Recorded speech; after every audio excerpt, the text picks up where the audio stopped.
Tuesday, August 3rd, and we're interviewing Bob Kagan. Bob, can you give us some background about your arrival to this institution? My wife and I moved to Connecticut in 1977, and I had been working at a number of television stations through the Northeast and Mid-Atlantic states, and she was in broadcasting and got a job offer at a radio station as a newscaster.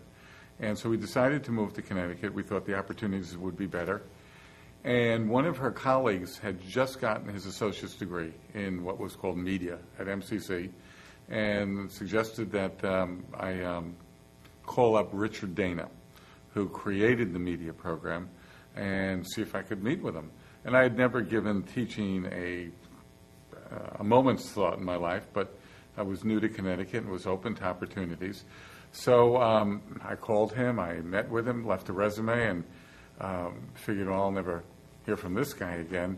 And then, boom, 2 weeks before the January semester was going to begin, he called me and he said one of his part-time teachers who was supposed to teach film production 2 evenings a week was not available. Could I step in? I don't know if it was Monday or Wednesday night, Tuesday, Thursday. And I said, sure, not having a clue what it involved, but figuring that, I could learn as I went along. And so I was hired to teach that one course, which we now call video filmmaking. We use Super 8 movie cameras, and I started that in January of '78. I had a job during that time working for the state of Connecticut as a public affairs officer for one of their state agencies. So for 6 years, I guess you would say I moonlighted here, teaching 3 or 6 credits per semester until I became full-time around 1986. I don't know, did you say the year that you came? Yeah, I started in January of '78, and obviously, well, although I had been to the Hartford Road campus, I was teaching on the East Campus, so that was really all I knew. And I'll never forget the night before my first class, I was very nervous and got to the campus an hour early, and in the media center there was a photocopy machine. So I had my course outline that I was going to make 25 copies of. And I'm standing next to the machine as it's making copies, and this older man, very well dressed with a beard, came over and looked at me with scorn and said, "This machine's for faculty only."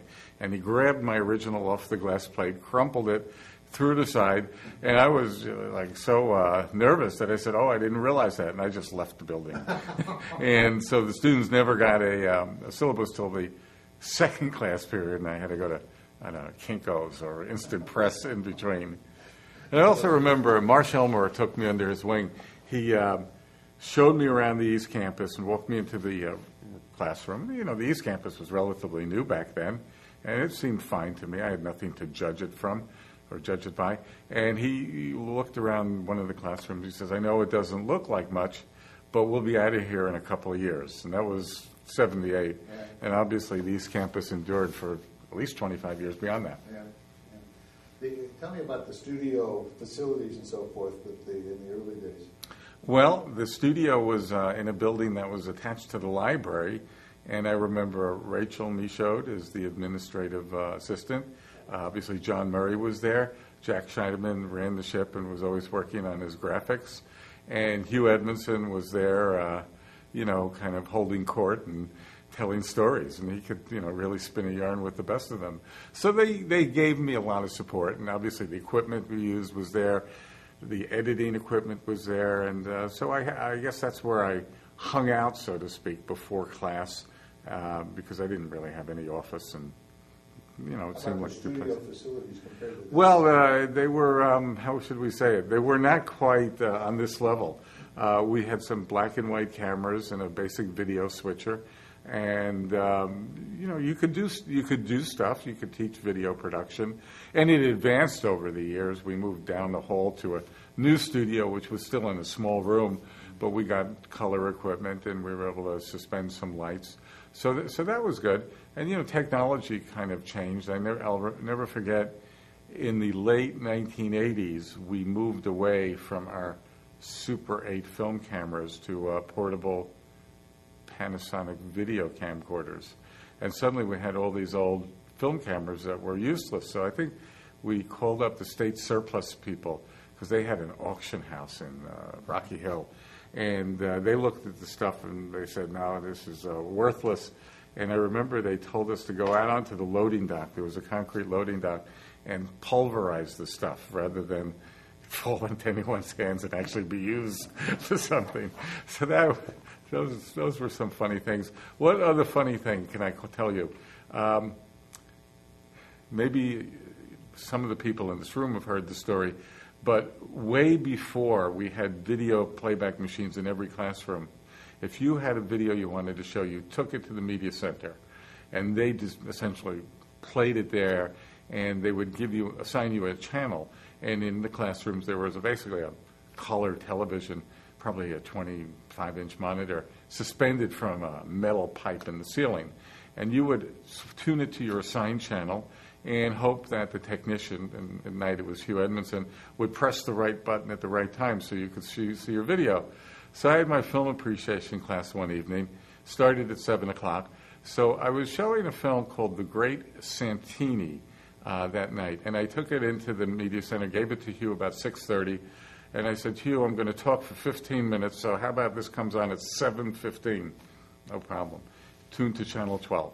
So before I got there, I had the thing set for channel 12. I talked for 15 minutes. I looked at my watch. It said 7:15. And I said, well, why don't we look at the Great Santini? And Hugh got it up immediately. But what he didn't do properly was send me the right film, because as the screen illuminated, there was a totally nude man with a huge erection. And he walked across the room where there was a lady on a couch with her legs spread, and they started having passionate intercourse. And I was looking at the class, and only after a couple of seconds turned around and saw what was going on. And the only reason I turned around is because everyone was bug-eyed with their jaws totally open. And so I immediately ran up there and turned it off and said, this isn't the film that I expected. So I run to the next building where Hugh was, holding court, and says, Hugh, what happened? What film is this? And he's a little confused, but in the back of the room was Sebastian Mudry, psychology professor, and he was previewing a video for his human sexuality class. And somehow the wrong button was pressed back there, and that's the video that came to my room in Channel 12. Talk about the transition from, you've gone through from the lower campus to the low building to this facility, which is obviously the most recent one. What was that like? Well, the low building, I think, opened in about 84. And because I was teaching video classes, media classes, public speaking classes, basically all my classes were down there. So I was only in the low building for meetings, which was too many of them as I can recall. And so I didn't use it for classroom facilities. But then, I think starting early to mid-90s, they began the planning of what's now known as this campus, or the building we're in. And so I was somewhat involved in the planning. And, to come in here is beyond belief. They did everything right. They consulted the faculty, they consulted the staff, and they really outfitted the building with what I would call state-of-the-art equipment. We've got an excellent studio, which is accessible to the students. We told the IT department we needed Macintosh computers because we wanted Apple editing programs like Final Cut, and they said yes. And so we got what we needed to run a first-class program. And I think now, people come in here as part of high school tours, and the high school seniors and their families they're more than impressed with what we have. So it's a far cry from the East Campus, which never had what I would call curb appeal. Yeah. Now, you have a distinct thing that I think is unique to you, and that is you didn't come into teaching as a teacher. I know you talked about learning as you go along, but can you expand on that? Well, I had been working in television stations, involved in news and commercial production, and I thought that was going to be my career. But as I did more and more teaching, say 6 or 9 credits a year, I realized I really liked it. And while I had a decent job in government public affairs here, I couldn't see myself doing it forever. It was just it was getting too political. I mean, every time there was a new governor, you'd get a new head of the agency, and that person would have their own agenda, and maybe they'd bring in their own people, and I just didn't want to continue to work under that. So when the opportunity came to interview for the job here, I jumped at the opportunity. It was a search committee, and I think Bob Richardson and Mike McGonigal and Jack Scheidemann were at least three of the people I remember, and I was fortunate to get the job. By the time I got hired here, I had taught 72 credits, which is the equivalent of 3 full-time years. So I'm not saying I was a veteran teacher, but I had some experience and knew what I was getting into. And now there's one more anecdote that comes to mind of the period back in the 70s. Marsh Elmore gave up his film study and appreciation class. And in those days, it was before we had video cassettes. So we were using 16 millimeter film. And there was a small rental budget. But most of Marsh's films were supplied by a local guy named John Foster, who worked in the AV department at Aetna. The guy lived with his parents, but he had a passion for movies. And he would go down to New York and buy bootlegged, pirated 16 millimeter films. I mean, he did it very clandestinely. He would tell me where they would drop it and where he would leave the money. I mean, this is the kind of stuff that gets you in trouble with the FBI. So he was wise to keep it under the table. But when I inherited the film study course, I inherited John Foster. And he was very, should we say, protective of his films. So before class, I would have to pick him up at his parents' house in Manchester. It was about a mile from here. And then he would drive over with me. We'd put him in the booth, and he'd project his films. And then at the end of the night, I would take him home. And I remember that going on for a couple of years. And then once we got moved to video cassettes, it became very easy. We didn't use John any longer. There's a lot about John. Anyway. Talk to me about the students in terms of, these are obviously students you get from all levels and so forth. Yeah, I think one of the challenges of teaching at a community college is the range of students. One of my colleagues said that we see the top 90% of graduating seniors, which means we're going to get students very bright. I mean, really top percentage of their class. And yet at the lower end, we're getting students who are reading at the 4th or 5th grade level. So suddenly you're trying to create a meaningful educational experience for that kind of range, and it could be a challenge. How should I say it? My goal in teaching is to try to let each person develop as far as he or she can. And I'm more impressed with a marginal student who works hard than a very bright student who puts it on cruise control and doesn't expend any effort. So, I would ding a high intelligence, low effort student and try to boost up, a lesser intelligent but hard working student.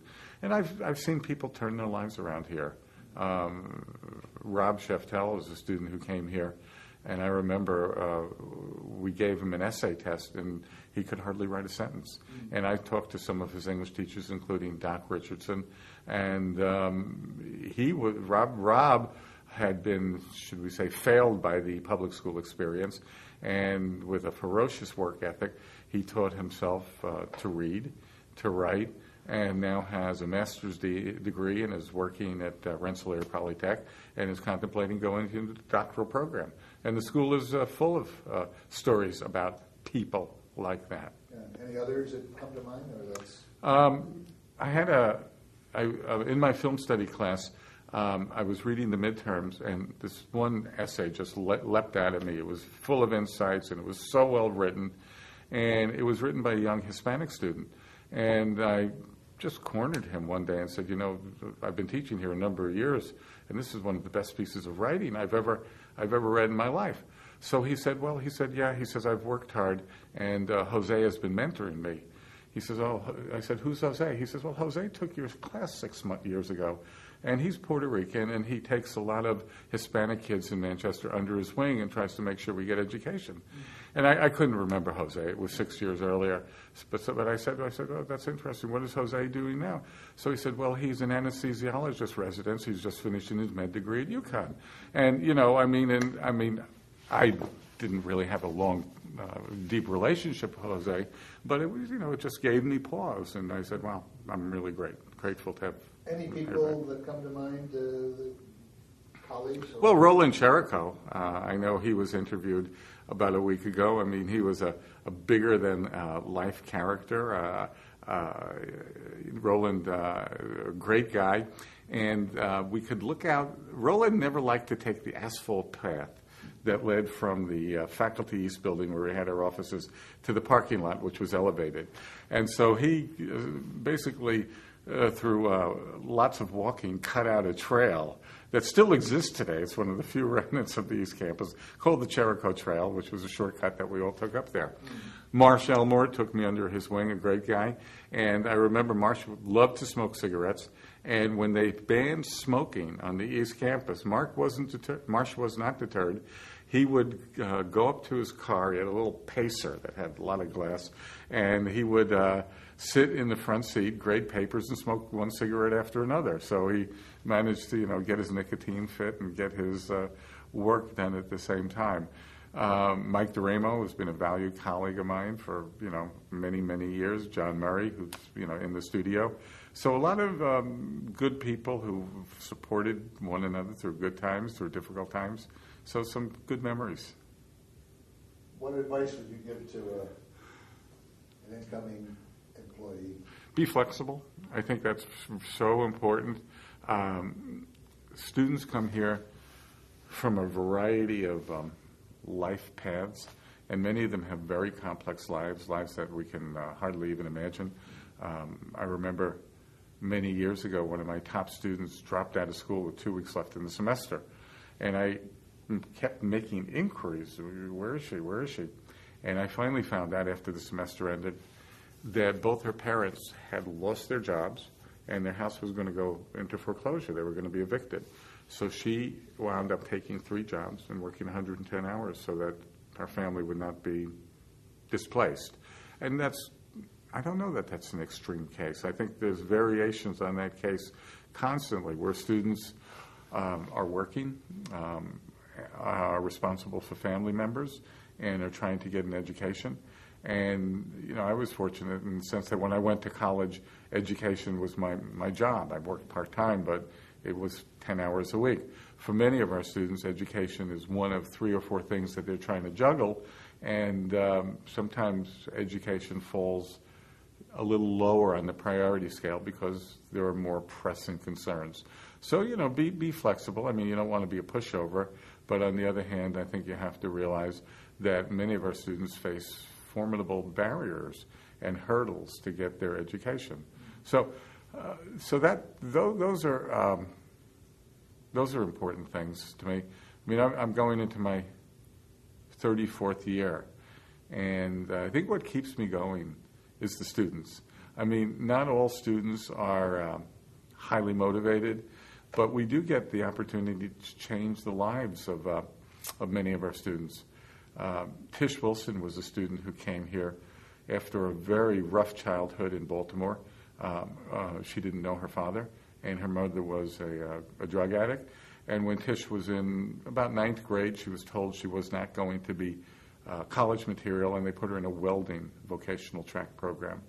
I'm not sure how she made her way up here, but when she came to college, she blossomed. She was a terrific writer, took communication courses, edited the student newspaper, and received the Jack Kent Cook Scholarship, which gives you $35,000 to go to a bachelor's degree institution. Tish had thought she was going to go to Smith College because she had done the summer program, and they've always been very receptive to non-traditional students.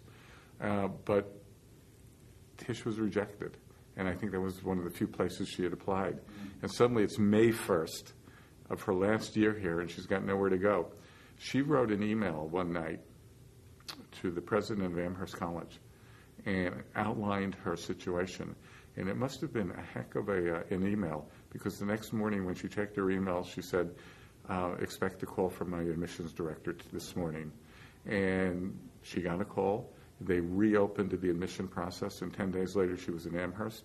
And she came to my office this spring and showed me a photo of her embracing the president after getting her bachelor's degree from there, and she won some type of academic award, and she now works there in student affairs. So, I mean, those stories are very memorable. Another memorable story concerns a very nice young man who was a communication major, and the guy never raised a sweat. I mean, if there was work to be done, he was nowhere to be seen. So he had about a 2.0 average, which is all, the minimum to get out.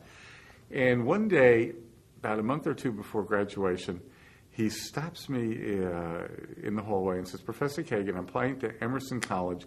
Can you write me a recommendation?" And before I could think about it, I said, "Sure." And he handed me the papers. Within about 30 seconds, I realized, what can I write about this guy? I mean, he's a real goof-off. So I put the recommendation papers down on my desk and ignored them for as long as possible. And then I said, I got to do something. So I opened my word processing program and typed a one-sentence recommendation. It said, "Jerry Jones is a very nice young man who rarely works up to his ability." And I sent it off. I signed it and sent it off. Well, life works in strange ways, because a month or two later, he comes bounding into my office, waving a piece of paper. He gives me an enormous bear hug, and he says, "I'm in."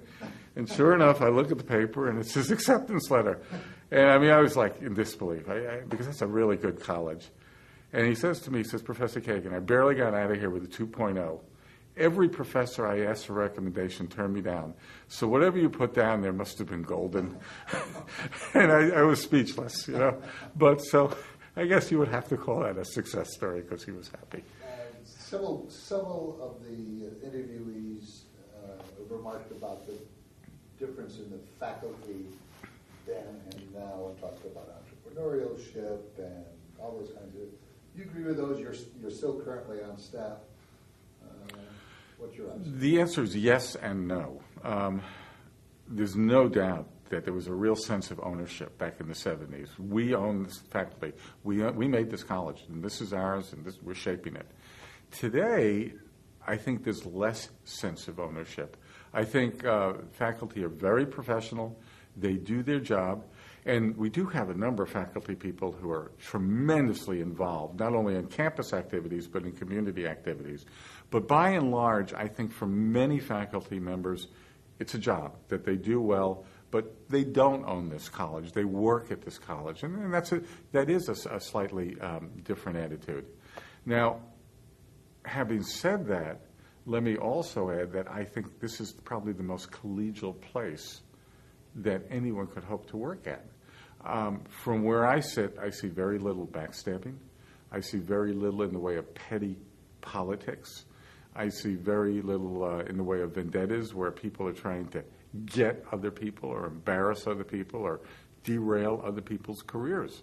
Now, I have colleagues at colleges and universities around the state, and they tell me horror stories about faculty senate meetings where people will scream at each other, or department meetings where people will scream at each other. And, we've had some rough moments here, but by and large, I think, I hate the word civility, but I do think there's a high degree of civility here, and I think it's a very, very positive working environment.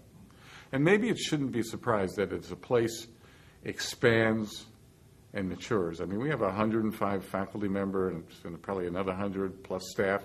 As you grow to that, I mean, not everyone can be an owner, and, not everyone's going to come in and, paint the hallways on the weekend like you found in the 70s. Any last words? No, I think that's it. I just want to say that I'm grateful to have landed here. I keep saying to people I stepped in some awfully lucky stuff to get here, and I could never have conceived of having a career as satisfying and fulfilling as I've had at MCC.